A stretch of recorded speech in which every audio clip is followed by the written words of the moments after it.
बिस्मिल्लाहिर्रहमानिर्रहीम, अस्सलाम वालेकुम जी। मैं नजमुल हसन वाजवा हूँ। आपको हमारे फेसबुक पेज और यूट्यूब चैनल पर खुश आमदेद। नाज़रीन इकराम, जनरल आसिम मुनीर साहब के आने के बाद नए तकर्रियाँ, नए तबादले शुरू हो चुके हैं। बड़ी तब्दीलियाँ की जा रही हैं। कुछ अफसर इधर से उधर जा रहे हैं, कुछ अफसर उधर से इधर आ रहे हैं और ये तब्दीलियाँ बड़ी ही खुश आइंद हैं। आम तौर पर जब नया चीफ आता है तो इस तरह की खबर बड़ी एक मामूल की खबर होती है। मतलब एक खबर आती है कि फलां को कोर कमांडर लगा दिया गया, फलां को फलां जगह से तब्दील कर दिया गया, फलां डिपार्टमेंट को अब फलां हेड करेंगे। आम दिनों में ये एक बड़ी मामूल की खबर होती है, लेकिन जनरल आसिम मुनीर के आने के बाद ये आम और मामूली खबर बिल्कुल नहीं है। उसकी वजह यह है कि नाज़रीन इकराम, जनरल आसिम के आने के बाद बहुत सारे वो लोग जो पिछले कुछ अरसे में 5-6 महीनों में होने वाले और बनने वाले माहौल से अपसेट थे, जो इस बात से अपसेट थे कि अवाम और फौज के दरमियान गैप नहीं आना चाहिए था, एक खलीज आई है। तो अब वो ये एक्सपेक्ट कर रहे थे कि जनरल आसिम आते ही ये तब्दीलियां करेंगे। तो अब वो बड़ी तब्दीलियां शुरू हो चुकी हैं। कौन कौन तब्दील हुआ है, किस किस को तब्दील किया गया है, किस किस तरह से तब्दीलियां हो रही हैं, वो मैं आपके सामने रख देता हूं। सबसे पहले तो जनाबे वाला ISPR के हवाले से खबर आ रही है। ISPR के DG की तब्दील होने की खबर आ रही है कि जल्दी इसका ऐलान मुतवक्के है, जल्दी उनको जो है वो तब्दील कर दिया जाएगा। और खबर सिर्फ इस हद तक महदूद नहीं है, बल्कि यह भी खबर है कि अब यह भी फैसला किया गया है, सोच विचार हो रही है इस बारे में, सीरियस सोच विचार हो रही है। चूंकि जब यह ऑफिशियल खबर आ गई तभी मैं इसको कंफर्म करूंगा, लेकिन खबरें ये आ रही हैं जिसके ऊपर सिर्फ मेरी इत्तला नहीं है, बल्कि और बहुत सारे लोग जो है ना, वो अनीक नाजी साहब ने भी इसके ऊपर लिखा है, हैदर मेहदी साहब ने इसके ऊपर लिखा है, और इत्तला भी यही है कि सोच विचार हो रही है कि ISPR को महदूद किया जाए।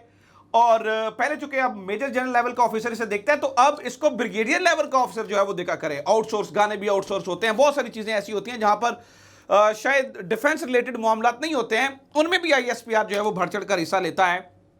तो अब उसको थोड़ा डाउनग्रेड किया जाए और मेजर जनरल की बजाय जो है वो एक ब्रिगेडियर लेवल का ऑफिसर देखे। मैं आपकी इत्तला के लिए बता दूं कि 2008 से पहले से ब्रिगेडियर लेवल का ही ऑफिसर देखता था। 2008 के बाद मेजर जनरल अतर अब्बास ने जब इन्हें ISPR के डिपार्टमेंट को देखना शुरू किया, फिर मेजर जनरल लेवल का ऑफिसर।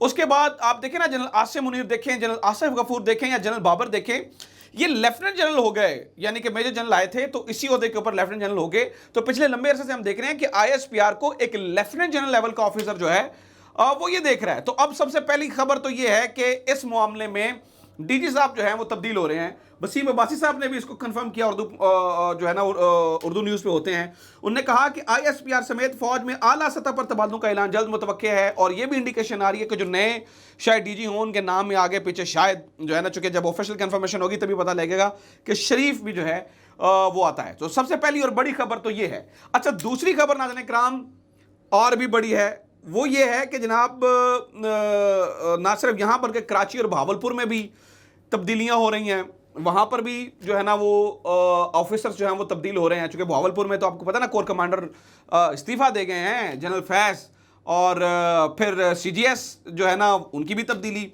जबकि कुछ तब्दीलियाँ ऐसी हैं जिनसे लगता है कि जनरल बाजवा के जो फैसले हैं वो रिवर्स हो रहे हैं। चूँकि अगेन इस मामले में बड़ा मुहतात होकर बोलना पड़ता है, तो मैं बड़ा मुहतात तरीके से आपको ये बता रहा हूँ। जब ऑफिशियल कंफर्मेशन होगी तभी ये न्यूज़ जो है वो ऑफिशियल होगी। अभी इत्तलात हैं, ये भी बताया जा रहा है कि जो लेफ्टिनेंट जनरल ज़िक्रिया हैं वो उनको कोर कमांडर कॉर्प्स 5 में लगाया गया जा रहा है, जबकि वो पहले 10 कोर को देख रहे थे, जो जनरल बाजवा ने फैसला किया था। ये हैदर मेहदी साहब ने खबर दी है इसके ऊपर। और चूंकि अगेन ऑफिशियल कंफर्मेशन का नाज़रीन इकराम हमें इसके ऊपर इंतजार करना होगा कि ऑफिशियल कंफर्मेशन क्या आती है, लेकिन तब्दीलियां हो रही हैं। अब वो तब्दीलियां जिनके बारे में आवाम नाम ले लेके कह रही है, अभी उसके बारे में खबर नहीं है। जो ही उसके बारे में खबर आएगी मैं आपके सामने जो है वो मजीद रख दूंगा। अच्छा, यहां पर एक और मैं आपको बताऊं कि जनरल आसिम और इमरान खान के खिलाफ भी एक प्रोपेगेंडा किया जा रहा है। जो इंपोर्टेड कर रहा है, जो इंपोर्टेड गवर्नमेंट कर रही है, वो साजिश में नाकाम हुई है। वो किस तरह से? नाज़रीन इकराम, मुर्तज़ा सोलंकी साहब ने कामरान शाह साहब के प्रोग्राम में बैठे हुए ये कहा है कि जनरल आसिम को एक ऑफर करवाई गई कि आप इमरान खान से फ़ोन पे बात करें, जिस पे उन्होंने रिजेक्ट कर दिया और उन्होंने कहा जी हमने कोई बात नहीं करनी है। ये सदर ने जब पैगाम पहुंचाया, ये सरासर फेक खबर है, झूठी खबर है। और इस खबर का सहारा लेकर नाज़रीन इकराम मैं कुछ ट्वीट्स आपके सामने रख देता हूं कि नून लीग क्या कर रही है। नून लीग ये एक खलीज पैदा करने की कोशिश कर रही है कि अब एक कैंपेन चलाई जाए जनरल आसिम के खिलाफ, और उन अकाउंट्स के ऊपर PTI की तस्वीरें हों, और ये एक लड़ाई करवाई जाए जनरल आसिम और इमरान खान के दरमियान। जबकि ऐसी कोई खबर नाज़रीन इकराम नहीं है। जैसे मैं मिसाल देता हूं, आप ये तैयब बलोच है या 2-3 और लोग हैं, ये आप स्क्रीनशॉट देख रहे हैं, जिन्होंने ये खबरें दे रहे हैं और जो ये सारी चीज़ें करने की कोशिश कर रहे हैं कि वो जनरल आसिम को कहा गया आप टेलीफोन पे बात कर लें, लेकिन उन्होंने मना कर दिया। तो ये सरासर नाज़रीन इकराम गलत खबर है। जनरल आसिम और इमरान खान के दरमियान ना तो कोई नाराज़गी है, ना कोई लड़ाई है, ना कोई लेना ना कोई देना। तो ये मामला भी मैं आपके सामने रखता हूँ कि ये बहुत बड़ी साजिश तहरीक इंसाफ के खिलाफ जो है वो की जा रही है। अच्छा, एक और खबर सुन लीजिए। आज मुझे पता चला कि मुसर्रत चीमा साहिबा को भी एक शो कॉज नोटिस हुआ है, जिसमें उनसे पूछा गया है कि आपने जनरल बाजवा के बारे में उन्होंने कोई जो है ना वो बातें कही हैं, उसके ऊपर उनसे बातचीत जो है वो की गई है। अच्छा चलें ठीक है, अगर तो कोई ऐसी बात है तो ऑफिशियली उनसे जो है ना वो पूछा जाना चाहिए, ऑफिशियली वो जवाब भी दे दे। लेकिन इसके बाद क्या हुआ, चूँकि सिर्फ जनरल बाजवा पर उन्होंने तनकीद की, तो जो मंसूर अली खान साहब हैं उन्होंने पूरा एक व्लॉग खड़का दिया उनके ऊपर, और उनके ऊपर ज़ाती तौर पर भी बातें की, जो मुझे देख के बड़ा अफसोस हुआ। ऑब्वियसली को पर्ची आई होगी, कहा गया होगा कि भाई जरा रगड़े मुसर्रत जमशेद चीमा को, आजकल ये बड़ी बातें कर रही हैं। ऑब्वियसली आपको पता है कि कहाँ से पर्ची आती है, वो कोई ऊपर से कोई पाकिस्तान मुस्लिम लीग नून के शायद किसी बड़े ने कहा हो। खैर जो बात करने वाली है वो ये है कि इल्ज़ाम यह है कि जनरल बाजवा के ऊपर तनकीद की मुसर्रत जमशेद चीमा ने। अच्छा ठीक है, अगर तो ये सिर्फ इस इल्ज़ाम पे किसी को रगड़ना है तो फिर आप अंसार अब्बासी साहब को रगड़िए, जो ये खबर दे रहे हैं कि जनरल बाजवा के चाहने वालों ने गवर्नमेंट को ये ऑफ़र की, यानी कि नवाज शरीफ और शहबाज शरीफ को ये ऑफ़र की कि आप जो है ना वो असम्बलीज डिज़ोल्व कर दें, निगरान सेटअप आ जाए, 6 महीने की एक्सटेंशन हो जाए और फिर आपकी मदद की जाएगी 2/3 अक्सरियत से वापस आने में। ये बहुत बड़ा इल्ज़ाम है। अगर आपने रगड़ना है तो आप अंसार अब्बासी साहब को क्यों रगड़ रहे हैं, मुसर्रत जमशेद चीमा को क्यों? आपने रगड़ना है तो नजम सेठी साहब को रगड़िए, जो कह रहे हैं कि जनरल बाजवा ने इसलिए अदालतें खुलवाई ताकि उन्हें यह डर था कि मुझे बरतरफ ना कर दिया जाए। तो यहां पर आप सुमुन बुकमुन उमयुन क्यों हैं और इसके ऊपर क्यों बात नहीं कर रहे हैं आप? और फिर देख ना जाती नोयत की बातें मुसर्रत चीमा के खिलाफ मंसूर अली खान साहब ने की, जैसे कि इन्हें तो फॉर्म फिल करना नहीं आता, ये क्वालिफिकेशन क्या है, उस तरह की बातें। आप ठीक है किसी खातून को टारगेट करें, आप इसलिए ज़रूर टारगेट कर रहे होंगे क्योंकि वो सेल्फ मेड है, इसलिए क्यों वो अपने बलबूते पर एल्बो स्पेस बना के अगर सियासत में नाम बना रही हैं, या उनके खामन जमशेद चीमा साहब, उनकी किसी के बारे में किसी भी आप सियासी शख्स से उनके बारे में पूछ लेंगे, बता देंगे यार ये सेल्फ मेड आदमी है।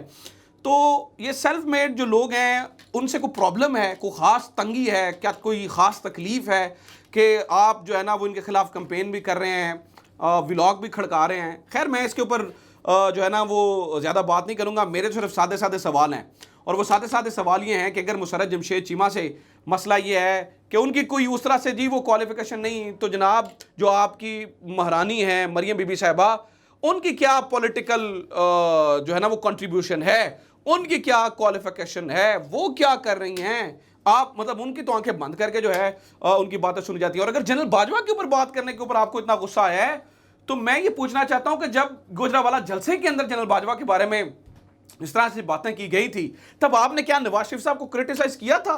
क्या उनके बारे में भी ऐसी ही लैंग्वेज इस्तेमाल की थी? क्या उनके बारे में भी यही सारी बातें की थी? यकीनी तौर पर नहीं की थी। तो आज आपको जो है ना वो किस तरह से ये जोशो जज्बा एकदम से बढ़ गया, ये मेरी समझ से जो है वो बिल्कुल बाहर है, और मुझे इस बात की जो है ना वो समझ नहीं आ रही है। अच्छा एक और चीज़ मैं आपके सामने नाज़रीन किराम रख दूँ, वो ये है कि इस वक्त जो है वो ये जो चीज़ें बाहर नज़र आ रही हैं कि फ़ौज और इमरान खान या फ़ौज और तहरीक इंसाफ के दरमियान जो है ना वो गैप बढ़ता हुआ नज़र आ रहा है। मेरी इत्तलात इससे बिल्कुल मुख्तलिफ हैं। नई लीडरशिप के बाद कॉन्फिडेंस बिल्डिंग हो रही है, चीज़ें बेहतर हो रही हैं, मामलात बेहतरी की तरफ गामजन हैं, एक दूसरे से बातचीत भी जो है ना वो किसी लेवल पर चल रही है, और कोई भी गड़बड़ नहीं है। तो लिहाजा ये नून लीग की ख्वाहिश हो सकती है कि को गड़बड़ करवा के को मामला ख़राब करवा दें, अदरवाइज़ जो है वो कोई इस तरह की सूरत हाल जो है वो नज़र नहीं आती है। ठीक है, क्योंकि देखें ना अभी भी वो किस तरह की, फैसल वावड़ा साहब मैं देख रहा था, वो रऊफ़ क्लासा साहब के साथ बैठे हुए थे और वो उसमें कह रहे थे कि जनरल आसिम मुनीर को जब वो DJI थे तो मैंने रोका था कि आप ना इमरान खान को दें सबूत, तो उन्होंने दिए थे और फिर इस बात का उनको बाद खमियाजा भुगतना पड़ा था। ये सारी की सारी बातें कैंपेन का हिस्सा हैं नाज़रीन इकराम। ये कैंपेन इज़ लेड बाय सम नून लीगीज़, ठीक है, तो वो इसको पूरा बना के करने की कोशिश कर रहे हैं। ये अब तक की अपडेट है, उम्मीद करता हूँ ये वीडियो आपको इन्फॉर्मेटिव लगी होगी। अपना ख्याल रखें, खुदा हाफिज़, पाकिस्तान जिंदाबाद।